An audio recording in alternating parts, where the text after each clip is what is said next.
আজকে বেরিয়ে পড়েছি বাবার চোখ অপারেশন, তার জন্য যেতে হবে। তো জায়গাটা বেলেপোলের চোখের আলোয়।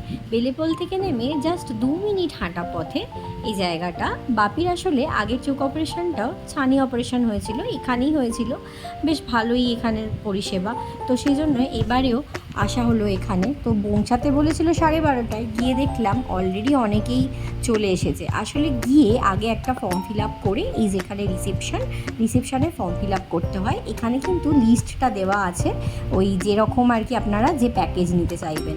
তারপরে ফর্ম ফিল আপ করা হওয়ার পরে নামটাম লিখিয়ে এবারে অপেক্ষার পালা। কিছুক্ষণ পরে যারা পেশেন্ট আছে তাদেরকে এই যে উপরে নিয়ে চলে আসা হয়। আমি আসার পরে একবার বাবার সাথে দেখা করতে এসেছিলাম। এখানে যাদের দেখতে পাচ্ছেন সবারই চোখ অপারেশনটা হবে আর কি, তার জন্য ওষুধ দেওয়া হয়। এবার এখানে চলছে অপারেশনের প্রস্তুতি। সবথেকে যেটা এখানের ভালো সেটা হচ্ছে আপনার পেশেন্টের যখন অপারেশন হবে আপনি এইভাবে দেখতে পাবেন, আর দেখে যখন হয়ে যাবে তখন আবার আমাদেরকে উপরে যেতে হলো। যাওয়ার পরে বাবার যখন অপারেশনের পরে ওখান থেকে 1 গ্লাস হরলিক্স আর এই একটা কেক দেওয়া হয়। এবারে ডাক্তারবাবু কিছু বোঝালেন। হচ্ছে এই যে তুলোগুলোকে তিনখানার মতো টুকরো জলের মধ্যে দিলেন, পুরো শুদ্ধ জলটা টকবক করে তুলবেন। ওটার সাথে সাথে কী হলো, তুলো এবং জল দুটোই জীবাণুমুক্ত হয়ে গেল।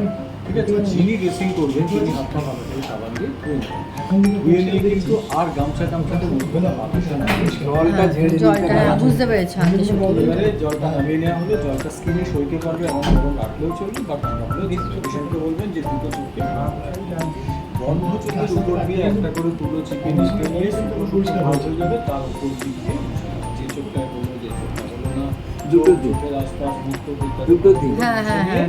কারণ একটা চোখে জল দেবে না, একটা চোখে এরকম তো করা যাবে না। ওই জন্য ডাক্তারবাবু বলেছিলেন অপারেশনের পরে আগামী 7 দিনে ওয়াশ করার নিয়মটা খুব ইম্পর্ট্যান্ট। এরপরে এখান থেকেই দেওয়া হয়েছিল বাপিকে চশমা, ওষুধ টষুধ সব এখান থেকেই দিয়ে দেওয়া হয় প্যাকেজের মধ্যেই। তারপরে অঙ্গির আমার হাজব্যান্ডের আসতে দেরি হবে বলে চলে গেলাম মাসির বাড়ি।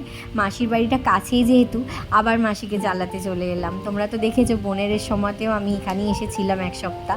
এবারে বাড়ি ফেরার পালা। পরের দিনই 15ই আগস্ট, চারিদিকেই জাতীয় পতাকা বিক্রি হচ্ছিল। অঙ্গি অলরেডি এসে দাঁড়িয়েছিল, আমার হাজব্যান্ড ও দাঁড়িয়েছিল আমাদের জন্য। আর এই দিনে তো ভীষণ ভিড় ছিল, যেহেতু পরের দিনে 15ই আগস্ট, সেই জন্য রাস্তায় প্রচণ্ড ভিড়। কালীতলায় নামিয়ে দেওয়ার পর বাপিকে এবারে শান্তনু পৌঁছে দিল বাড়িতে স্কুটি করে।